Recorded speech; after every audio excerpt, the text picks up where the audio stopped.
welcome to our post-match live stream at Hotel Tia with the lovely David Fairclough over there. And then we've got Jamie Webster in the middle, and my name is Ragnhild Lund Ansnes. I'm one of the crazy and lucky co-owners of this place. It's very strange to have just seen a Merseyside Derby with absolutely no people in our bar and beer garden. We miss you immensely, guys, just so you know. And we have been doing live podcasts every week with these brilliant guys, and we thought we'll do a TV one, this one. And we are also, during tonight, going to let you guys know who won all these raffle prizes we had when we had Ian Rush and Ian Rush Foundation on our last Legend live stream. Anyway, guys, we've just witnessed another Merseyside derby, the first one without absolutely no fans. What was your take on this this match? It was, no fans in the ground. I mean, it's not ideal, is it? Nobody wants to see or hear no fans in the ground. You know, it gives the players, I think the players will openly tell you, David will tell us that, you know, having fans in the ground give you the extra, you know, the little kick up the arse you need sometimes. Probably might have benefited Liverpool in a way, not having the you know, the I don't know what the word, the toxins of the Everton atmosphere, but it wasn't the best game to watch. I think we're still going to take 2 or 3 games to get out, you know, to really get playing again. But yeah, you know, I'm just the couple of chances Everton had at the end, I'm happy to not get beat, but wish we'd have created a little bit more, I suppose.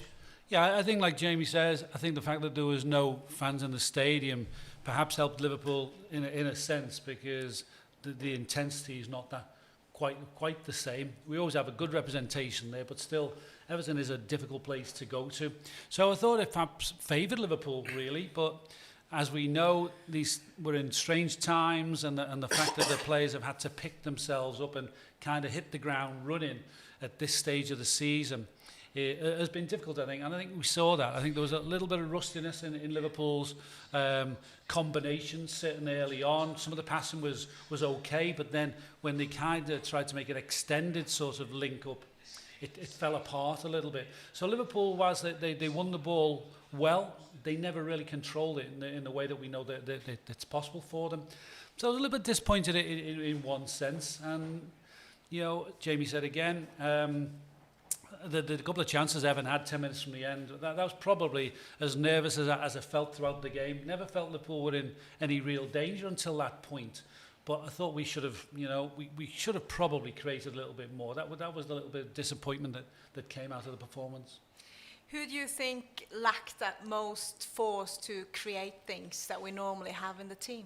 I think probably you look towards the forwards. I think Minamino struggled a little bit to really make an impact, although he tried on 1 or 2 occasions. Firmino looked a little bit rusty. The willingness was there certainly, but you know, just not quite sort of at his best. And Mane, you can never complain about Mane. His effort is fantastic, and he tried and tried. But I think you give a little bit of credit to Everton maybe. We've known in the past that Ancelotti can set up a team to frustrate Liverpool. He's done it on a number of occasions. And I thought Everton stuck to their task quite well.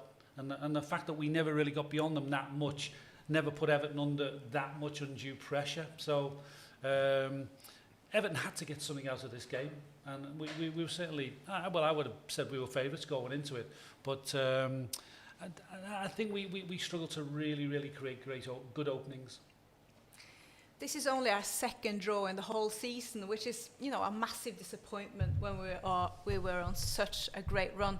Do you think this long stoppage of games will sort of take the nerve away? Well, I think we were charging towards the Premier League, and it was you know, a disappointment to stop when we did. We certainly have lost a little bit of intensity, but I think that the guys looked fit in general. I think it's just that match sharpness that we're going to have to find, you know, to get those couple of wins that will deliver the Premier League. But I think, you know, we know what's ahead of us. and I think it's the same for everybody. It's strange, but I think we'll be okay. I think generally the fitness looked good. Liverpool were very strong right towards the end. It was just that ability really to make good openings, and as I say, I'm going to give Everton a little bit of credit really, because in a defensive sense I thought they did well. Because Jamie, at the end of the game, we really let Everton in, and they had a few fair chances. Yeah, I mean, that was just towards the end of the game. I think we were sort of pushing our luck a little bit, you know, playing a lot higher up the pitch, and it leaves spaces in behind. And I think, to be honest, more than anything, I think when Lovren came on, he just looked shaky. I think with Alisson seen straight away. Carragher even said it in the commentary, didn't he? I think Everton's tactic is play on Lovren.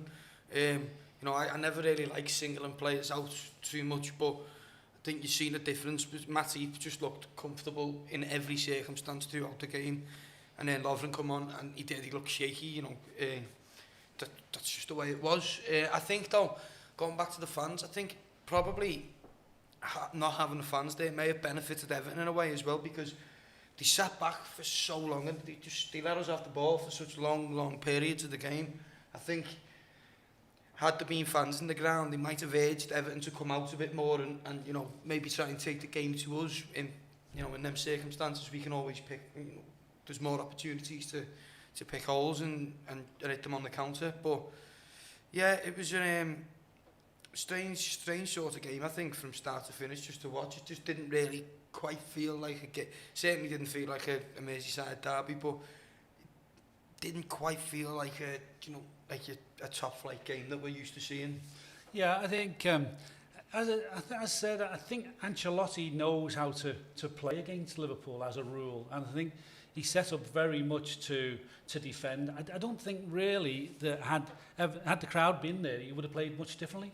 I think that the players that they had available only suited them to play a 4-1-1, and Richarlison just picked out the opportunities. He was the main threat. Didn't see a great deal of Calvert-Lewin, even though he sort of challenges and he makes himself a little bit of a nuisance. But Richarlison is the clever one, and if you can put him in that position, sort of behind someone who's going to be a nuisance, like Calvert-Lewin, against somebody particularly like Lovren, who, I mean, it's no fault of Lovren in a sense, but coming on as substitute that late on, you're a centre half, and you're up against a guy who's kind of really up for it and had his eye in, so to speak. I think Richarlison played on Lovren. There's no doubt about that. Whether that came from the bench, but I mean we were vulnerable, and through that period when that change was made, I mean they were our most anxious moments. We're talking a lot about the match without the fans, and to be sat just a couple of 100 meters away from the action, Jamie, what was that like to not be able to cross the park and be a part of that? Yeah, I mean, personally, it's strange not being actually in the stadium for the Merseyside derby, but I mean, it would have been nice to have been across the park in the stadium, but only if I had the other 2,000-3,000 Liverpool fans with me. You know what I mean? It's I don't think I'd have enjoyed it as much. Just sat there on my hands, like watching the game on my own. So I suppose it's nice to watch it with friends and family, isn't it? You know, better than sitting on my own. Maybe David, you knew Kenny and that, so you might have been able to have a chat to Kenny while the game was on. So it might have been with all the social distancing, it's obviously it's a bit strange for them sitting almost alone in the stand there, but you're right. I mean, we virtually see Goodison from where we are here right now, and coming up today through the city, it felt strange. This is one of the biggest days of the year in Liverpool, and yet it was so strange. It was so quiet, and it wasn't that, the buzz just wasn't there. A lot of police presence, obviously for obvious reasons, just to keep people away. But it's strange you can't really enjoy a derby unless you're really part of it, and that is being there or playing in one. But no, it's I suppose at the end of the day, to take a point away from the derby match is no bad result at this sort of stage. As we said, we're in. It was maybe asking a lot to find our perfect form, first game of the season, of this new start to the season, and where we're at, like searching for 2 valuable wins. There's been a lot of talk about the fake fans, the noise of the fake fans. Is that something you prefer, or do you go for that version with no sort of fake fans appearing? Personally, me, I think it's a lot better when they do have the crowd noise on the telly, because I mean the other day I was watching, I forgot what game it was now, I was only watching it for 5 or 10 minutes, and someone in the room said, oh, let's press channel up and it'll go to the one with no crowd noise, and the atmosphere in the room just dipped straight away as soon as we put it on. It literally did feel like you were watching a training game or some sort of I think someone said earlier, under 23s or under 18s game almost. It was just, you know, you can hear every kick, you can hear every breath of every play. It's just not, you know, at least you can sort of convince yourself with the crowd noise that maybe there are fans. And to be fair to Sky, they timed it quite well with the chances and the court, you know, bad fouls and stuff like that. They did make it seem almost like there were fans in the ground. But I think there's 2 ways of looking at it. I think for those who are perhaps interested in knowing what's going on at pitch level, because normally if you're at a stadium, a buzzing stadium, you don't really hear the conversations going on between the players and the people who are on the sidelines. So there will be an interest for some people, but generally I think you like to have action, and you like to feel the buzz of the crowd, the excitement, the anticipation, all those things. So Sky, you know, have tried to do that more so than what, you know, if anyone's seen German football of late, I mean, they have looked very much like training games, no atmosphere at all. And for those who want that kind of, to really get involved in a game, it's difficult, I think, if there's no sort of surround sound, so to speak. But I think credit to the innovation of just adding a little bit. It does make it a little bit better, a little bit more tolerable. And also credit to Everton to actually have pictures of fans all along one side of the stand. I thought that was quite creative instead of just having ads. Well, there's been some novel attempts around the world in recent weeks, hasn't there? I think some have made the news about how teams have dressed up the stadium. And yeah, Everton tried. I don't think it really probably would have, I don't know, it didn't seem to be the most thought out kind of dressing up of the stadium. I have to say, Everton, it looked a little bit dull. And I suppose if you're thinking of a Liverpool-Everton derby, Everton might have made it a little bit more sort of intimidating with 1 or 2. They could have put 1 or 2 more things on that might have made it feel a little bit more, very much sort of as if Liverpool were really away. But no, I don't know. We don't know what Liverpool will do to dress up the stadium a little bit. Hopefully, we come up with something a little bit sort of special that makes us feel that we are very much at Anfield. Well, you, David, you know what it means to have a packed stadium around you when you play. How much difference can playing with proper geared up fans actually make the performance sort of spike? There's absolutely no doubt the crowd lifts you, and that's what you aim for as a young aspiring footballer, is to play in front of big crowds. I mean, and it's a test of, you know, how you handle those atmospheres and those big games when the crowd, you know, is all there, whether it's for you or against you. You know, it's a real test, and that's what I kind of played football for. That was my ambition, and it always gives you that extra little bit of a bit of a lift to your sprints. Once you run on that pitch and you get you know that the crowd is with you, you naturally find a little bit more. It must be difficult for the players, I have to say. No matter how much we're all trying to turn it around and make it look positive and feel positive, it's different. There's no 2 ways about it. I mean, it's kind of like, normally before the season started, you used to play a game between the first team and the reserves on the pitch, just to give everybody a little bit of a feel of what it was like. You're playing in an empty stadium, and that really is how all these games look to me. They do look like training games, effectively. it's similar to how I'm playing my gigs though at the moment, isn't it? You know, like no one there and playing to a camera or a phone screen or something like that. It's like I said it a few times when I was playing, it's, you know, it feels so strange when you finish a song not having any sort of reception, just stone cold silence.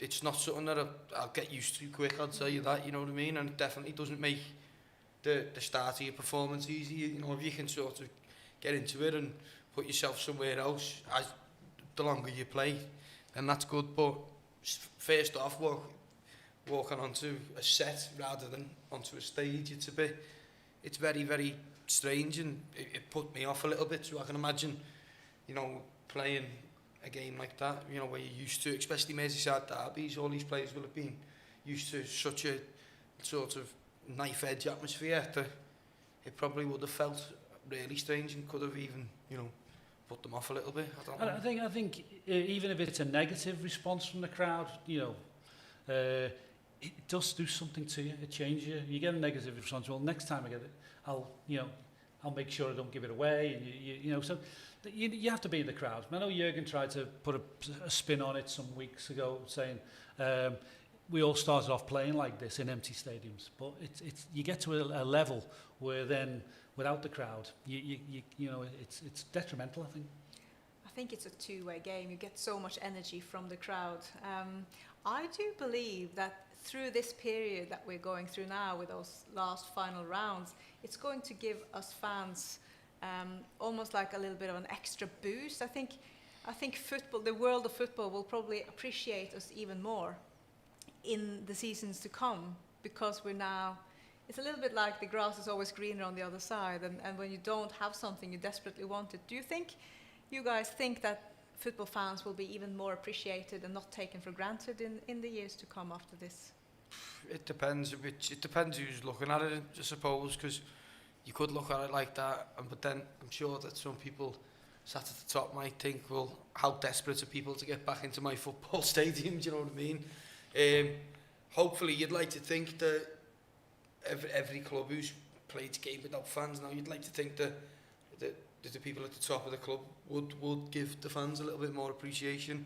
I'm not sure whether they're going to give us a medal or anything like that, but, you know, yeah, I suppose, well, I think we should have more appreciation anyway as fans. I think the ticket prices for football fans are absolutely scandalous. But that's, you know, that's another debate that we could open up on, and we could be here all night. But yeah, it's clear that the fans are missed. So, as part of a conference a few years ago, whereby it was discussed, whereby it was so important for the stadium to be full of fans, and there would come a day when potentially fans might be turned off by the cost of going to games.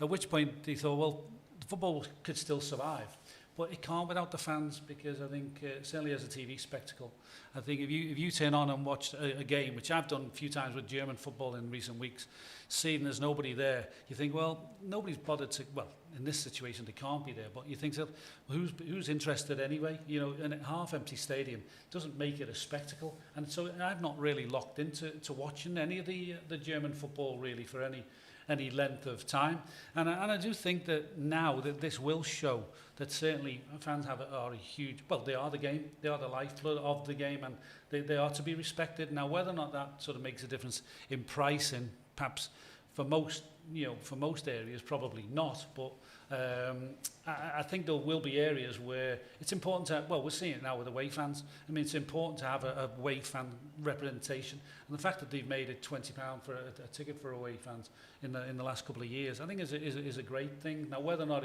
there's an extension of that, I don't know, but it is important that stadiums are as full as can be. Yeah, I mean, just going back to you saying on a TV spectacle, like fans as well, even you look at that game there, say Liverpool would have scored in the last 10 minutes there, or the last couple of minutes in stoppage time, you know, the interaction between the players and the fans would have been something that the cameras would have lapped up, the commentators would have been talking about. Likewise, had Everton scored, you know, a goal in the last couple of minutes there, one of their chances.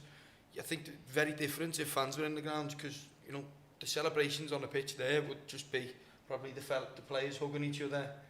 You cut to the manager, then that's it done. But imagine Goodison Park there Calvert-Lewin would have scored that back heel, or Tom Davies scores the rebound. The fans absolutely erupt, don't they? And that's exactly what you've only got to look at Anfield last year.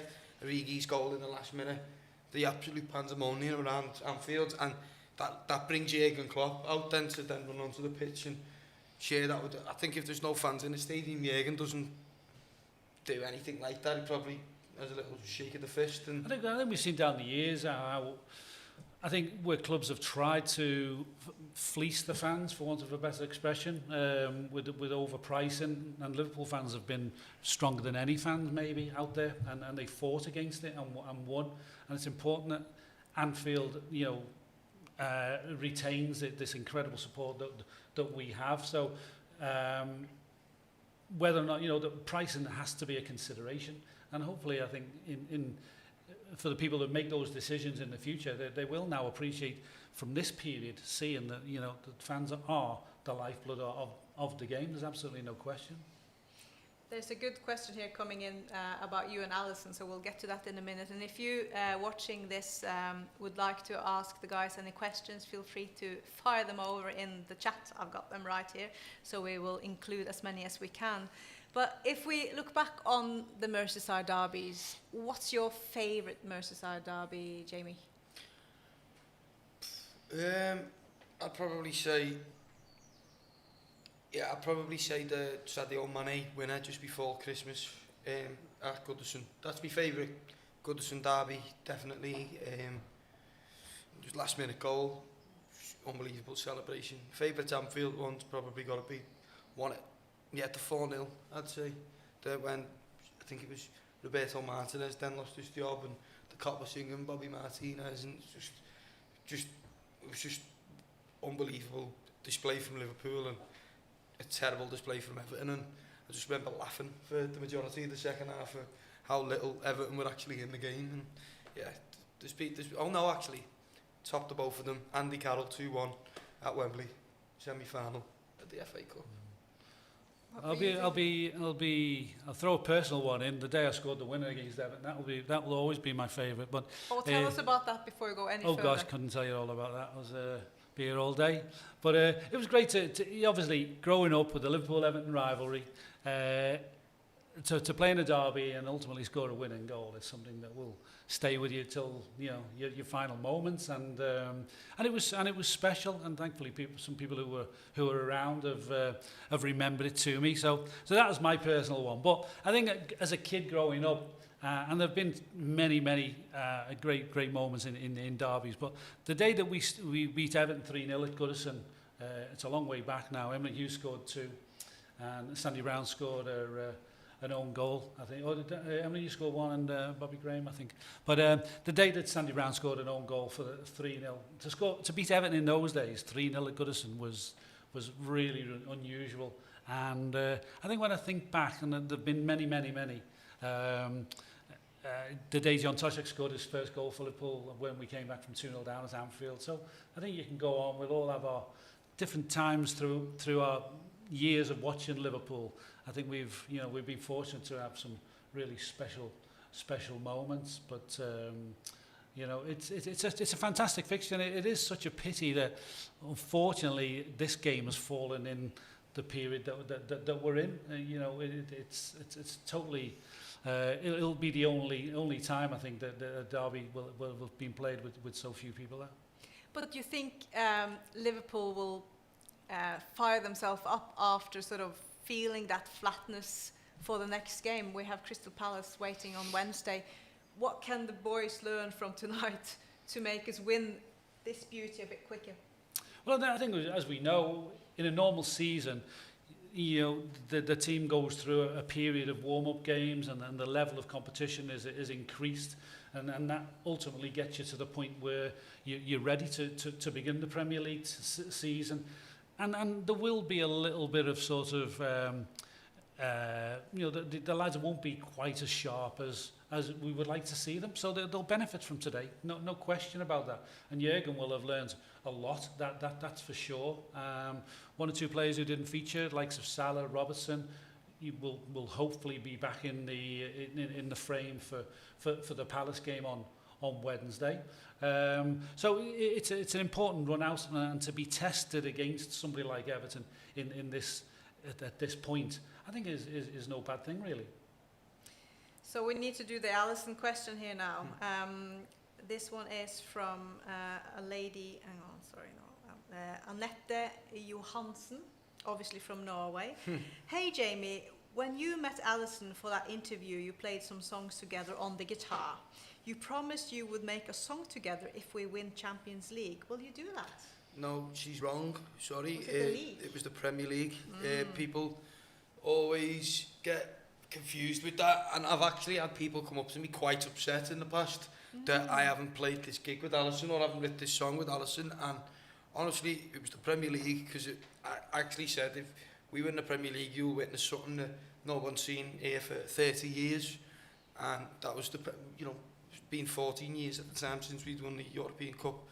And yeah, I spoke to Alisson on the matter, so don't worry, honestly, it's coming. And ooh, it is, isn't it? I don't know about the song, it was a gig, not a song. I think to get Alisson over a week, writing a song is not like, it's not like building a table. It could take God knows how long. So I think to get Alisson's time for that long would be something that maybe even, Jürgen Klopp struggles to get. But we are going. He's promised me that he will get up and play with me once the Premier League is won.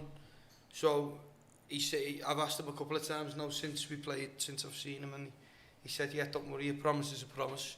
The only problem facing that now is that live gigs are somewhat out of action. So when we win the Premier League, we might be waiting a bit of time before me and Alisson play a gig together, unless we do it here. No, we could do on it a live stream. Yeah, we could. I mean, that would be. I suppose it's better than nothing. But I think the beauty of that would be all the fans there to see it. It's a shame really, because that gig would have probably already happened by now if the league had been won when it was supposed to. But unfortunately, we'll all have to wait a little bit longer. But thanks for your question. But he's a good guitar player, isn't he? Yeah. He plays the piano, I know. He plays the guitar. Yeah, no, he's good. He can play just as good as I can, if not better. So yeah, he's not. The only thing with him, he's not very confident about playing in front of people. He was telling me he finds it quite hard to play in front of people, but he likes playing to his daughter and his kids and stuff like that. So it's nice. It's a nice little touch, isn't it? He's not only the best goalkeeper in the world, but he's also got an ear for music as well. So can he do anything wrong? Well, you say it takes a bit of time to write a song. How long do you normally take to write a song? And you have written a whole album coming out. Yeah, it depends really. Some songs write themselves. Some of the songs can be within. I can go in with nothing more than an idea and come out at the end of the day with pretty much a full song. But some songs can take weeks, months. It's got to feel. I try not to force them. So even if I make a good start to a song, I'll leave it there and make sure it's as good as it can be. And then for the next bit, I'll probably sit with it unless something feels right away.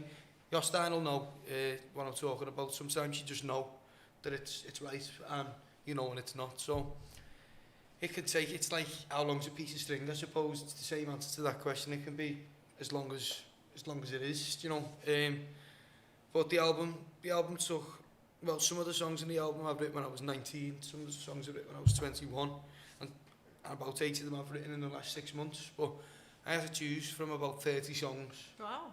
Yeah, and 12 have made it, so either I make the other ones better for the second album, or I'll have to write some new stuff, but looking forward to it all anyway. We are too, and you get some cred for the live concert you did before. This one is from Phil Rose, a good friend of ours here at Hotel Tia, and he says about playing without fans, he says, just goes to show how much supporters who travel home and away are needed in the game. The Blue Union and the Spirit of Shankly and all the other unions will never be in a stronger position when we return. And Jamie was fantastic before the game. Thank you. Thanks, Phil. So this wait, over 100 days we had to wait, David, and you had quite a dramatic ride coming up to now. You caught the coronavirus, didn't you? I had it a couple of months ago, and unfortunately, I recovered from it without any real problems. But I have had a few problems since. So it has been lockdown's been strange for me. I probably couldn't have. Normally, having had by maybe 5 or 6 weeks in bed, I'd have missed out on an awful lot. But I haven't missed out on an awful lot over the last few weeks. I'm just glad that hopefully it's all behind me now, and it's something that as I say, you only after when you're ill, I think you appreciate how good it is to be fit and well, fit and active, and thankfully normally I am, but this has been a little bit of an unusual period for me, but all hopefully behind me, and the only way is up, and I'm here now to enjoy the end of the season, and as we've said a couple of times, can't wait for us to win the title and enjoy all the celebrations, because we know what Liverpool fans are going to be like when it's finally here. It's going to be an exciting next couple of weeks, I think. Yeah, we only need 5 more points. In your view, when are we winning the league now? Because I think most of us, if we are honest to ourselves, most of us thought we could win it already on Monday if City lost to Burnley, or if not on Wednesday. I think we've been a bit sort of high on our past. Going into this game today, prior to the game, I thought we would win it. To be honest with you, I did think that we'd be going into Wednesday night against Palace just needing a win. Unfortunately, we now wait. I'd like us perhaps to do it ourselves. City might drop points against Burnley, and they could be playing easier opposition, I suppose, than Burnley. So we wait and see. But it might be a couple of games.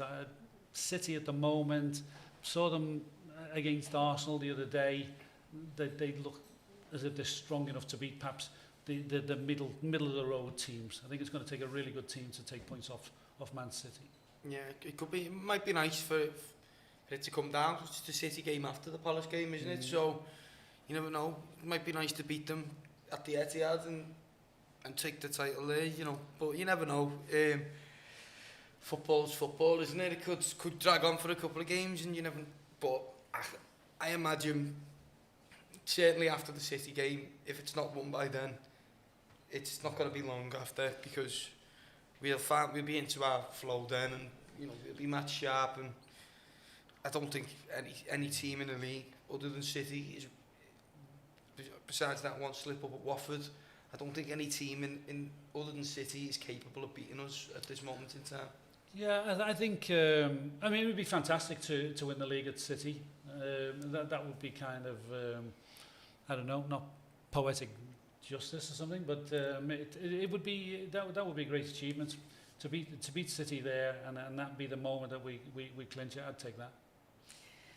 Talking about partying, how will you guys celebrate when this beauty comes to us in that long wait of 30 years? I'm sure I'll be required for a live gig somewhere on the internet, probably not just somewhere, probably for a few different things. So I can see me singing LA LA LA into me mobile phone a few times. But unfortunately the social distancing measures are still in place, so it might be nice to get outside and meet up with a couple of friends, and have a social distance sort of celebration, maybe in a garden somewhere or a park, I don't know, but obviously you've got to be responsible with it all, and it's not the ideal situation, it's not the ideal time to be thinking about winning the league, I suppose, because I was only talking to one of my friends yesterday, and when we were close to winning with Brendan Rodgers, we were saying to each other, imagine the scenes when we win this league, imagine how good it's going to be, the celebrations, and that was sort of when it was on a knife edge where we didn't know if we were going to win it or not. I think all year, basically since maybe October, November, we've been planning our title winning parties. Everyone's been talking about how great it's going to be and everyone's had everything ready because we've had time to prepare for it because we've been a cut above the rest, and all of a sudden it just got took away from us. You know, obviously the football's back, the title will come to us, but the celebrations, it's upsetting, but I think what Liverpool fans are good at, we don't forget.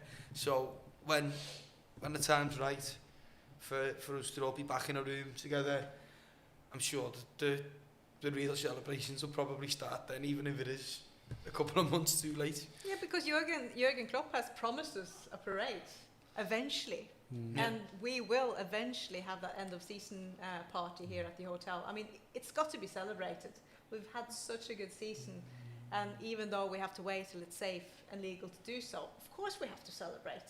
I think there'll be a number of unofficial celebrations. I know we know the period that we're in, the regulations that we're under at the moment, but I can't see Liverpool fans holding their holding this steam. I think they're going to let it all out. And the moment that it's clinched, I think a party's going to break out all over the place, and I'm really looking forward to it. I feel so much for the fans more than anything else. My own son, who hasn't actually seen Liverpool win the title, so for all these young ones and fellas, who have not witnessed Liverpool win the title in the last 30 years, I really feel for the fans, because the fans, we know we're the most unique fans in the world, Liverpool fans, and that's what makes me really sentimental, makes me passionate about being a Liverpudlian, is being part of the support that we generate. And I just can't see, even though I know Jürgen has said sort of hold back, I just can't see the Liverpool fans doing it. I think the place is just going to go ballistic. By nature, we don't do what we're told anyway. Do you know what I mean? Particularly a lot of the ones that I know anyway. But yeah, you can't. It'll be hard to stop people, I suppose. There'll be people all over the streets, rain, sun, whatever. People will be outside, won't they? And then once it's sort of, if we're told to get off the streets, they'll just go to somebody's house. Do you know what I mean? It's just that's how it, unfortunately, that's just how it's going to have to be. And could you really blame them? First, like David said, for a lot of people like myself, first ever Premier League title, first ever league title, never mind, it's, like I've said, this is something that me and my mates have talked about for years and years. Imagine we won the league, imagine the state we'd get in, imagine the state he'd get in, imagine how many people would lose marriages, houses and everything based on the celebrations that they'd have over this league. I know people who were confident for years that they would not come home for a week, that they'd book a week off work as soon as the title was done, and they'd be out for the majority of it.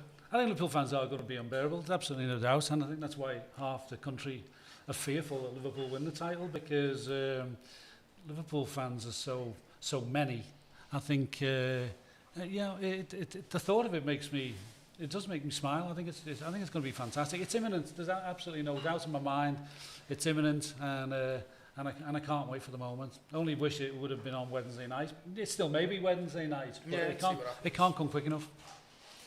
But I bet the Evertonians in the city is a bit relieved in some strange way that we have restrictions when this league has finally been won by the Reds again, I'm thinking. But City's got the record of most points in a Premier League season, 100 points. Will we clinch that? I don't see why not. I think, the main thing is we win the title, and then how Jürgen sort of treats the remaining games. The fact, though, that the new season will be swiftly on the back of the end of this one. So maybe, we may still be able to continue that sort of power and relentless force that we had prior to the lockdown. It would be fitting, I think, if we were to achieve a number of sort of key sort of records. I mean, records don't mean anything; they're only there to be broken. But it kind of just puts the icing on the cake if we're to really continue and win it in style, the style that we set off with. If we try to look at the positives of tonight, Jamie, who did you think stood out as the most positive in the team? I think Naby Keita had a good game up until I think potentially bringing Keita on. I know he's not necessarily a 90-minute player by nature, but I think Everton was struggling to deal with him in general. I think he was getting in between the midfield and the defenders. He was finding the spaces. I think Fabinho was pretty solid. I think he won the ball back nearly every time it was called upon. I don't think many people got by him. Back four until Lovren come on looked pretty solid. I think Trent's delivery wasn't great today, but that's going to take again. It's going to take a couple of games. Mane, like David said, always on top. So yeah, I'd probably go with me three would probably be Keita, Fabinho, and Mane. Just personally. Yeah, hard to be different than that. I think Fabinho was the one that was always there. I think of all the people on the pitch, I noticed Fabinho more than any other. Henderson did well. Yeah, Henderson. He did. We know the strides that Henderson's made over the last couple of years now, and I don't think he wouldn't be disappointed at his own performance tonight. So it was a little bit of a pity for Keita to come off, because I think he's a player who needs a little bit of confidence, and I think he needs Jürgen to put his arm around him sometimes a little bit more. He does some fantastic things on the ball, and it has been difficult for him to adjust to the English game. But Keita is something really, really different, and I think once we see the real quality of Keita week in, week out, I think fans are really gonna love him. There's been a lot of talk about who should we buy in this window, and it is a bit of a strange window. I mean, all the clubs are losing a lot of money right now, and it is uncertain times in terms of the next season, etc. Werner just went to Chelsea. Take on that? Couple of things. Maybe the pricing at this point in time was a little bit of an issue. The fact that they were committed to demanding 50 million, and maybe that was a factor. Also, whether or not Werner's personality is one for a team that's chopped and changed a little bit. By all accounts, Werner likes to play week in, week out, and is adverse to being a little bit of a sort of interchangeable, meaning being substitutes and coming on and one thing or another. He wants to be on 90 minutes of the game, which is no bad thing in some ways, but this is not the way that Jürgen sort of plays his games now. No, it's not a me team. It's very much it's a unit, and you have to fit in with how Jürgen runs the ship, so to speak. Traore has been linked, and I sense that must be a pretty genuine link. I mean, the progress that lad's made at Wolves has been unbelievable. From seeing him a few years ago at Middlesbrough, when he could just basically run and was useless with the ball at his feet, and now he's turned into some player. And I think at times, he is the type who is unplayable in the Premier League. And I think he'd be an interesting addition into Liverpool's squad. And I think we do need another forward as well. So in some way, the Werner thing was slightly disappointing, but I'd love us to come up with another exciting striker, somebody who plays maybe more centrally based, not one of these ones who was seen as a player who can play on the flanks as well. Yeah, I mean, for me with Werner, it's not a bad. If he joins the football club, he wouldn't be a bad addition in any way. But one thing that I don't think at the minute he's better than anyone in that front line. I don't think he automatically gets a game. Like David said, whether he's happy. The other thing for me is how much wages he wanted. If he wants a certain amount of money a week, Liverpool have a very regimented wage structure where, there's a certain few top players who earn a high amount, but I don't think they earn, compared to other clubs, wage payouts, I don't think it's up there really. And if he comes in and earns, say, 200 grand a week, you're going to have the likes of Firmino, Mane, all these other players, rightly so, probably having a word and saying, well, hang on, why's he earning more money than me? I've done this over the last 3 years. Salah's, 101 Premier League games now and 70 goals.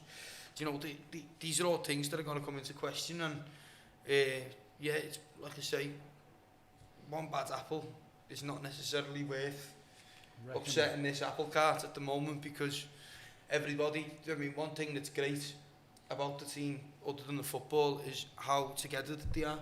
You know, they seem like mates, they seem like there's a really good atmosphere in the camp.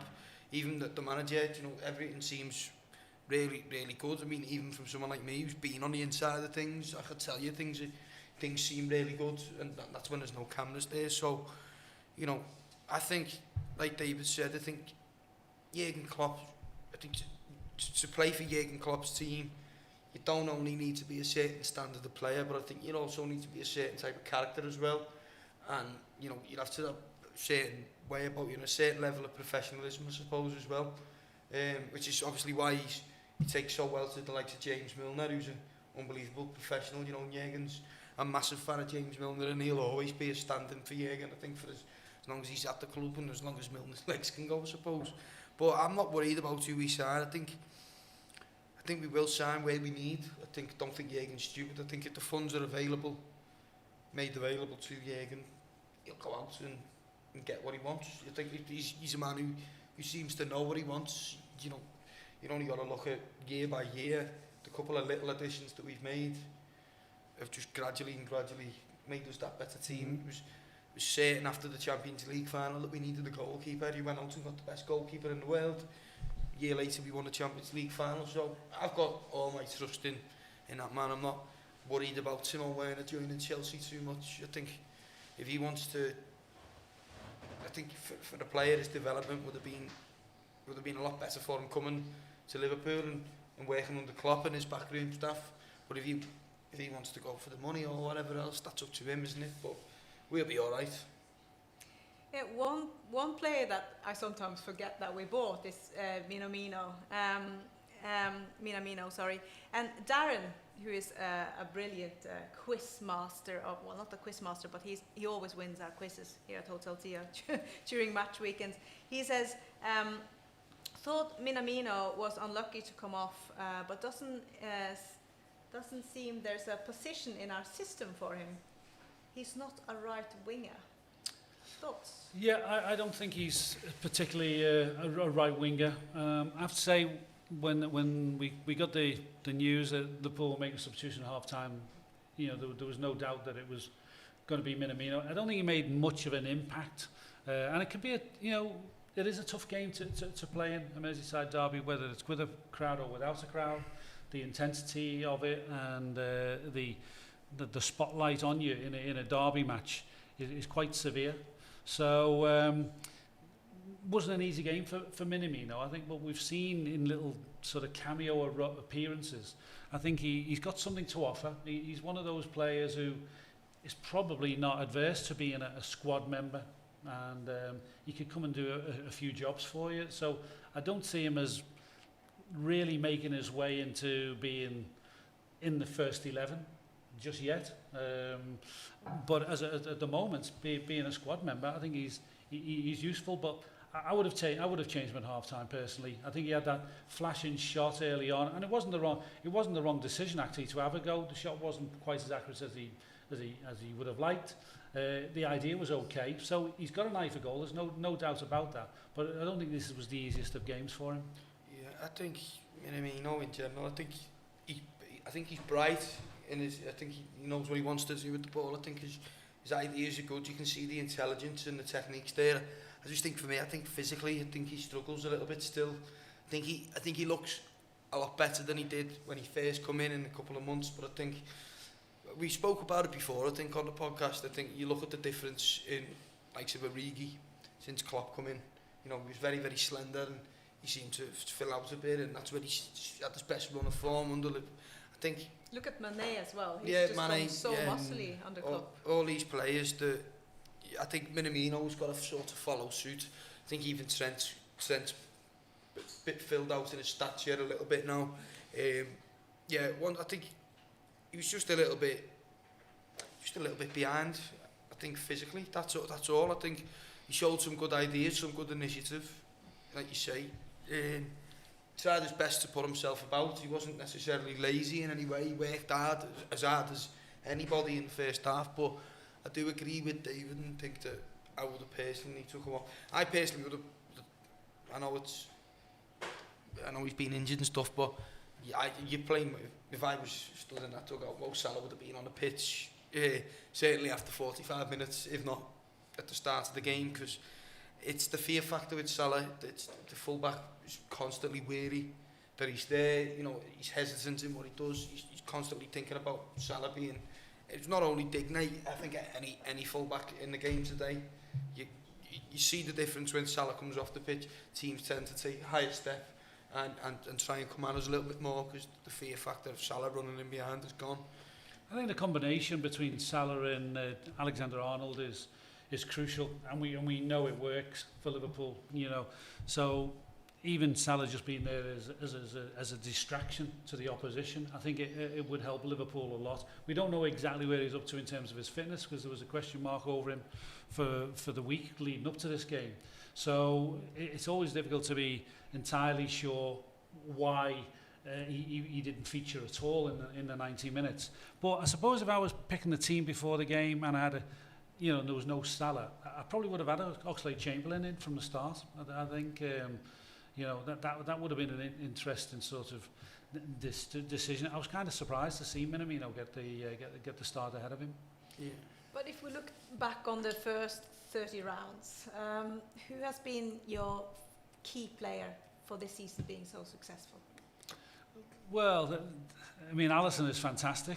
So you kind of start at the back, and a huge part of it. But for me, Mane is the one. His energy, his relentlessness, how he approaches things. Sometimes you could look at Mane and think the game isn't going quite his way, but how often has he turned up to be the match winner towards the end, turn games our way? So for me, the man of the season is Sadio Mane. It's hard to disagree with that. I just think Jordan Henderson, I think for me, when he's out the team, we miss him a lot. You can see that we miss his, just like even his leadership now.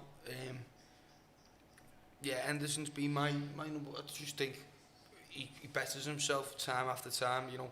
He steps up and he plays at a higher level every season now for the past couple. I think having winning the European Cup has done him the world of, I think losing the European Cup, final, done him the world of good initially, because that feeling of defeat, and you could see how upset he was. I don't think he ever wanted to feel like that again in football. I don't know if you've ever lost a cup final, David, but have you? Have you ever lost a cup final? Oh gosh, well, I was in this squad for the '77 FA Cup final loss, but the worst thing I ever felt, I remember losing the playoff final with Tranmere at Wembley. That was an incredible blow. Some things really do sort of cause you sort of heartache. But I was fortunate. The period that I was with Liverpool, I think as with a good group, we tended to win most things. But I think that losing feeling definitely, made him step up again. To think I never want to be in that position again. I want to be a winner. I don't want to be an early man. And he stepped up again this season for me. I think he did. He had a couple of games out with injury early on in the season, and it did look to me like we massively missed him. Henderson, I think. And happy late birthday, Henderson, as well, because he just turned 30 and he celebrated watching the football in a teepee tent in his garden. That was his gift. I thought that was quite cute. I actually seen a good thing, a good Father's Day sort of memoir towards Henderson today, and someone had put up on the socials that the dad had always, years ago, he had a famous saying about Jordan Henderson that he used to say all the time.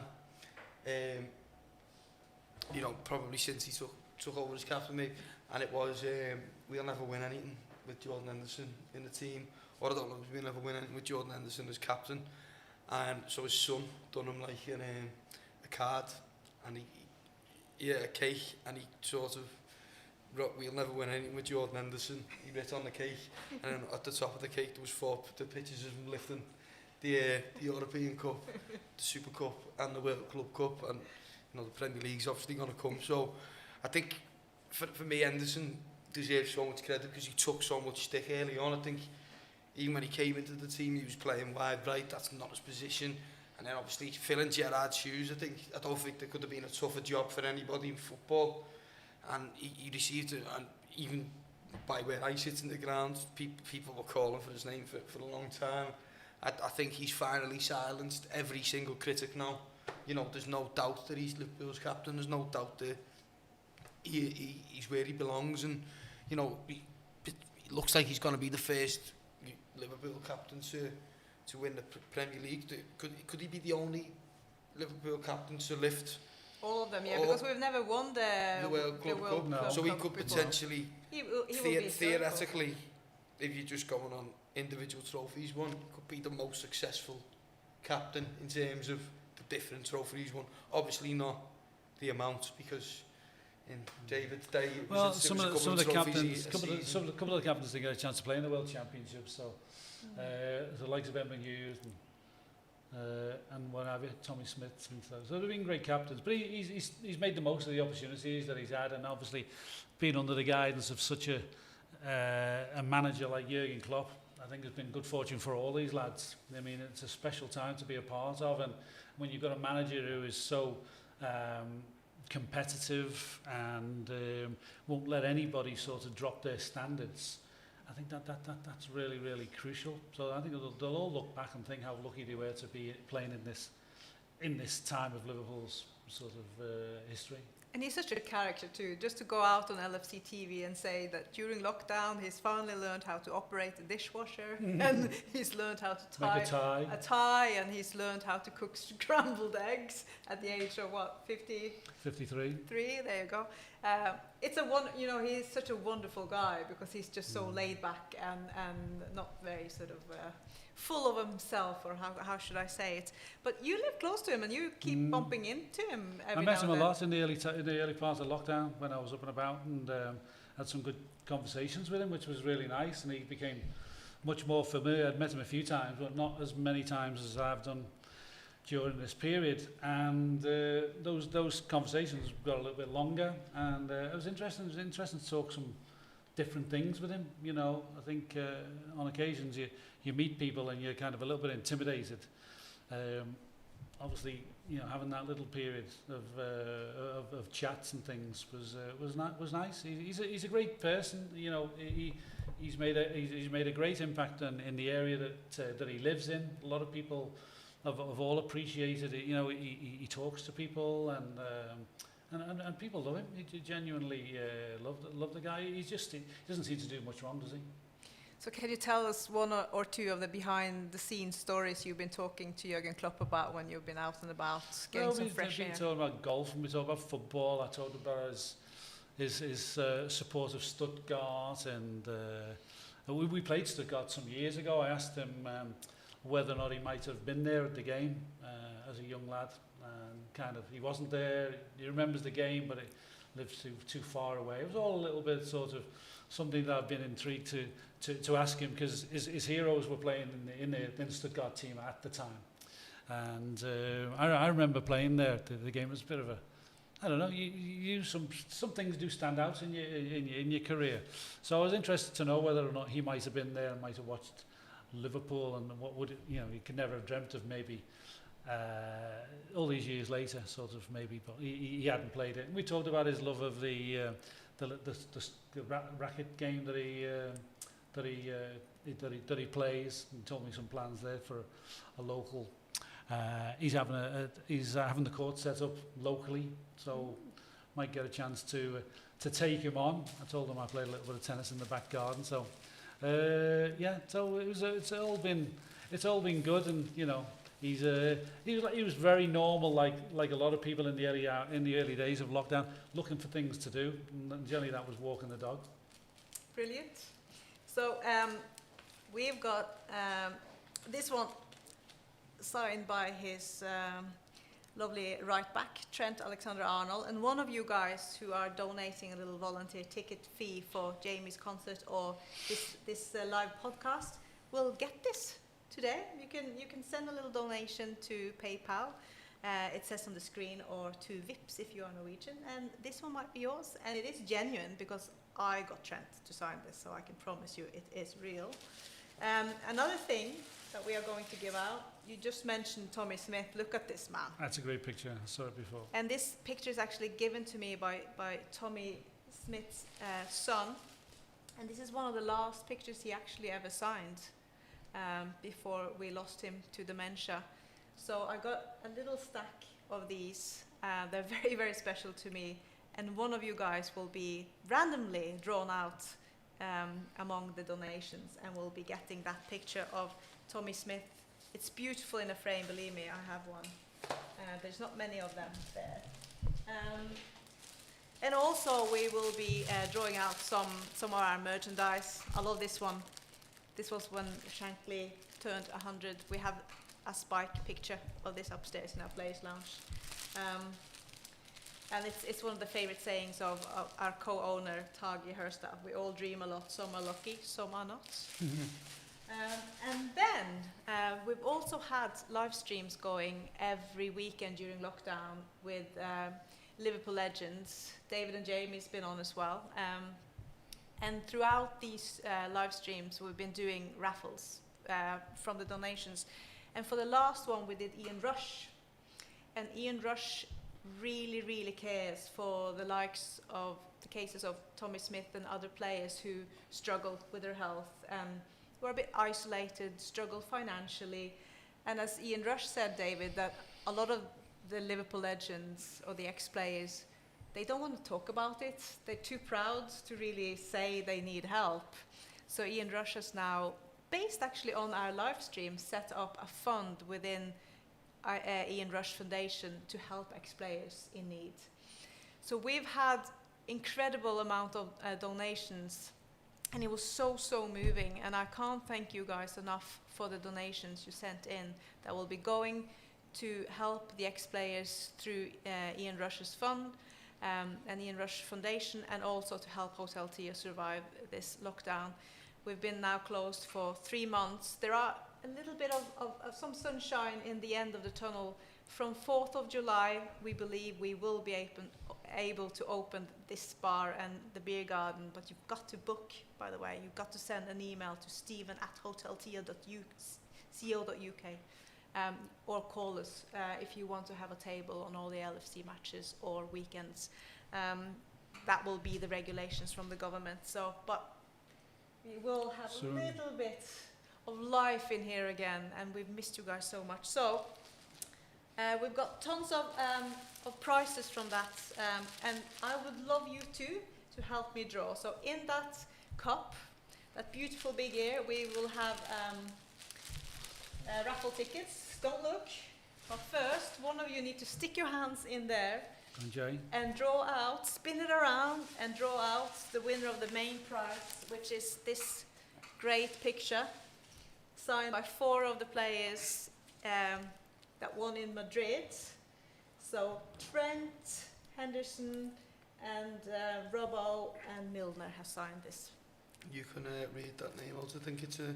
Ooh, and the winner is Bernt Håvard Romsdal. There's no chance I was going to be able to say Bernt that. Håvard Romsdal, congratulations. This picture is coming in the mail to you. How cool is that? Thank you very much. And the next prize we're drawing out is an Ian Rush signed retro shirt. This shirt will take a little time to get to you because Ian is still in lockdown in Portugal. But the winner is... Terje Knudsen, I think, is it? Very good. Terje Knudsen. Show off. Terje Knudsen. You are getting a shirt. Very good. And then, but Ian donated 2 retro shirts that he signed. So can you draw the other retro shirt, please, for me? Give me a nice easy name, please.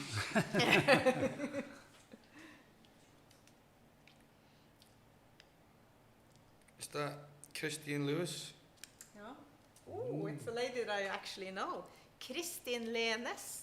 She has bought so many raffle tickets over this last 3 months, you wouldn't believe it. So that was a worthy winner of a shirt. Congratulations, Kristin. And then we are drawing this, and I have to say that gorgeous picture from Madrid was donated by Copmania. I have to thank them as well. And this one has also been donated to us. And can one of you draw the lucky winner for this Ian Rush signed picture?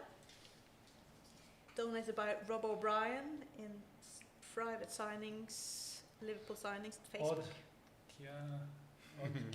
All Not so easy, that one. Scandinavians. But they have been very good at donating though. Odd Kåre Nøsdal. Odd Kåre Nøsdal, congratulations. And then we also have some Hotel Tia merch of your choice. So can you do one more, please? So we have these ones, and we have League champion winners. Which one?